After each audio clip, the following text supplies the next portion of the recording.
Here's what we want to talk about today. What is the legacy your life is leaving behind?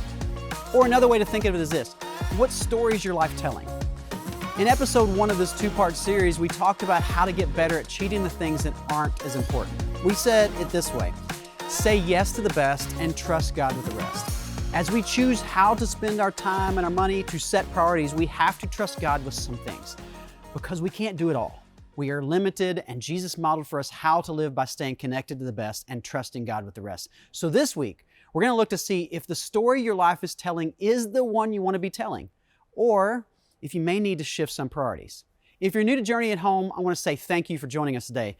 You'll want to like, subscribe, and get those notifications so you can keep up with these conversations we're trying to have here every single week. And we hope to inspire you to follow Jesus. And if you've been here before, welcome back. Let's jump right in.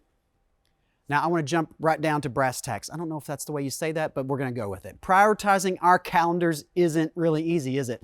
We often know what is most important to us. We have very clear values, and we make difficult decisions sometimes, especially when two values seem to clash and we must figure out how to divide our time and our energy among two or more really important aspects of our lives, like work and family, like saving and investing, like traveling and serving our community. Well, here's what's so unbelievable to me. Most of us know what's most important, and yet we still feel worn out. Some of you wish you could be more involved at church. You wish you had more time to spend with family. You wish you had more time to study, to serve your community, to spend time talking face to face with your spouse, to read bedtime stories to your kids. We all talk about what we value, and we make hard decisions, and we still feel like we're not getting it right. Well, why is that? Why do we often feel like we're still losing at something we care so much about? And what can we do about it? Is life just supposed to feel this way? Well, I don't think so. I want to teach you a time principle that's found in both the Old and New Testaments. Here's our problem, and this is what most of our lives look like. It seems there's just enough time to fit all of the really important things in. This is why we get stressed, why we often feel regret. We keep trying to fit all of it in, and when it doesn't fit into our calendar, when we can't really do it all, we feel it. Some of us feel guilt. Some of us feel regret. Some of us get angry. Some of us get frustrated and blame the people around us. It shows up in all kinds of different ways. You look back and go, I missed what really matters. I missed too many family dinners. I've missed too many date nights. I missed too many bedtimes with the kids. I missed too many Sundays at church. I missed too many opportunities to serve. There just wasn't enough time to get it all done. But here's the principle I want to introduce you to. Priority determines both capacity and legacy. Priority, the order in which you put things in your calendar, in your schedule, determines both how much you have the capacity to do and the impact of what you do will have beyond you. In other words, you and I don't actually have an I need more time problem. We have just enough time to do what God's created and called us to do. You and I have a priority problem. We're scheduling things in the wrong order, and we're trying to do too many things, and it's creating unnecessary chaos. Paul wrote about this to Christians living in Ephesus.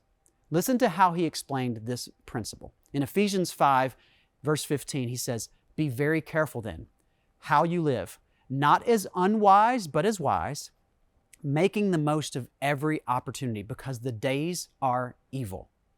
Paul says every day you wake up, you're given 24 hours of time, and that time is an opportunity. If you look at the context around this verse, both before and after, it's obvious that Paul thinks we have an opportunity every single day to make an impact on other people or waste our life away. And you should be very careful how you live, how you spend your time, because the days are evil.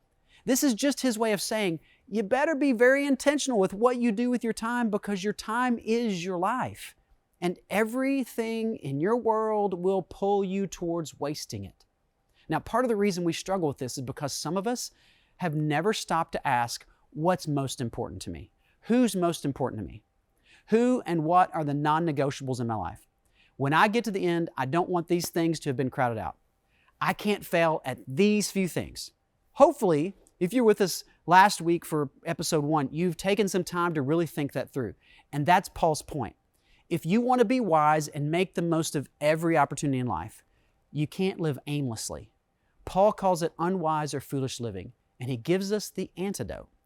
Verse 17, he said, "Therefore do not be foolish, but understand what the Lord's will is." In other words, priority determines both capacity and legacy. Let me illustrate what Paul's saying.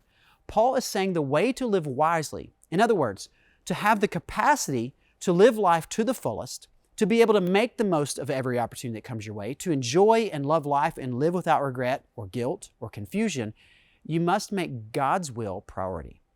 Here's what that means. You prioritize your relationship with God. He gets the first slots on your calendar and in your budget. You spend some time praying and listening to God, and you carve out time to serve others through the purpose and passion He's given you, because that moves you closer to God. And you prioritize the things that help you grow in love of God and others, even if it means changing your schedule a bit. And then you start figuring out what else comes next. Paul claims this is what builds capacity into our lives, that this starting point opens up our ability to wisely take advantage of every opportunity. I mean, how is that possible? Because many of the things that pop up during the day seem like opportunities, but they're actually distractions, especially once we see them through the eyes of God. Because when we prioritize our relationship with Him, we see past the surface of some of the so-called opportunities in front of us. With His wisdom guiding us, we don't get pulled away by the things that seem so attractive at first glance, the things that actually end up pulling us away from the most important things in our lives. They don't increase our capacity as defined by a relationship with God. Paul says we have to be wise because the days are evil. Some business deals aren't worth the effort. They're not that the money isn't good or the prestige is lacking. Those things look good, but what will it cost you personally? What will it cost your family? What energy and time and effort will it pull away from the other projects and opportunities you've already committed to? Some dating relationships seem like they're just perfect. I mean, the chemistry is there, the attraction is undeniable, the timing couldn't be better, until you consider the direction of your life and growth, until you look at the character traits that you value in a marriage you want someday, and this person isn't on that path. They're not on the path to be the kind of person you want to be with someday, and they're heading in a different direction. Some opportunities seem like a real growth step for your kids. I mean, these are good things that put them on a certain path that could lead them to something big in the future, and at the very least, they're going to get great development out of it, or not to mention how much fun they're all going to have doing it. But then you add up the money and the time away from home and the limits it will put on their other aspects of their development and how it will force them into certain relationships and away from other relationships. Will this one thing be so great that it outweighs all the other parts of their growth and development that they'll have to give up? I mean, what's the right decision in situations like this? Unfortunately, Paul didn't give us a formula. He simply gives us this advice: prioritize your relationship with God. Why? Because Paul wants us to understand that taking advantage of every opportunity doesn't mean we keep adding every opportunity to our lives and calendars. In fact, it's just the opposite. The secret to productivity is not adding, but prioritizing. Making the most of every opportunity means knowing what is actually an opportunity and not just a distraction. Because adding things doesn't mean that you're getting more done or that you're getting more out of life. It may just mean that you're stealing time and energy away from the things that are really important. That's not wise. Paul calls it foolish. So what if you wipe your schedule clean and start all over? I mean, what do you need to do to pursue a relationship with God first? And once you've done that, what is the next most important thing? Family? Work? Your health? What are you doing to make sure that you make the most of those opportunities? What would your schedule look like if you made time for priorities that are really priorities first? Do you need to make dinner with a family non-negotiable? Or a date night with your spouse a top priority? Or attending a service at church, or maybe serving on a weekly or bi-weekly thing into a habit? Or spending a few minutes every day reading the Bible or making your devotional a can't-miss appointment? Because prioritizing will make you more productive and increase your capacity to live a life worth living. But it will also create a legacy. It's your ability to prioritize that gives your impact on others a longevity that goes far beyond your lifespan. See, the story your kids and your grandkids or your neighbors or your spouse or your friends or your community, the story that they will tell about your life will be based on what and who you prioritized. They'll talk about your commitment and your love for something, whether it's your work or your business, your reputation, your family, your church, your community, or your hobbies. What story are you telling with your priorities right now? Do you like the story you're telling with your life? Or do you need to shift the storyline? Will you do the hard work of identifying the priorities that matter most and then defining how you need to live those out? Then, will you do the hard work of putting those things into your schedule first? Don't keep saying yes to everything and letting every distraction pull you away from what's most important.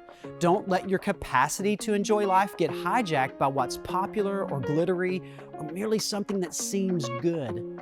Make the hard choices now so you can tell a story that's bigger than you and make the most of every opportunity in light of the God who loves you.